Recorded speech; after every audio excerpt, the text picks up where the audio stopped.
It's time for this week's video blog, and I'm thinking about the questions that we ask.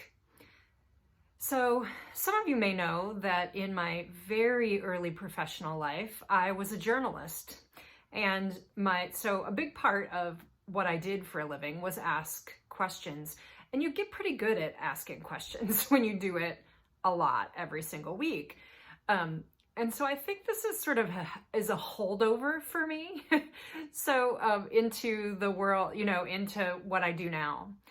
And I'm often known for asking uncomfortable but good questions that people should be pondering. So here's one that I've been thinking about lately that quite frankly is infuriating me a little bit about what's going on in the news. And it actually relates a little bit to the Senate confirmation hearings around Judge Amy Coney Barrett's nomination to the Supreme Court.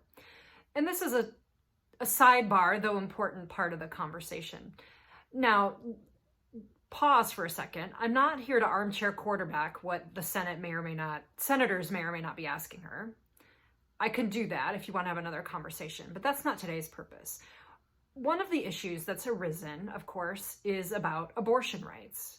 Sorry, I'm asking about tough things. So it's about abortion rights. What drives me crazy about the abortion conversation in general, not just about the Senate confirmation hearings, is that the question has become completely entrenched in what kind of legislation should there be in and around abortion? Should it be restricted? Should it exist at all? That sort of thing. But here's what I really think. I really think that the question that people on all places on the continuum of opinion about that should have really is, how might we support women, children, and families in ways that they thrive? Then we could have a conversation on what kind of healthcare, childcare, other kinds of supports that people would need in order to more easily choose having children, or just make the lives of families and women better in general. That's the question, or one of the questions that we could be asking and having a very different conversation.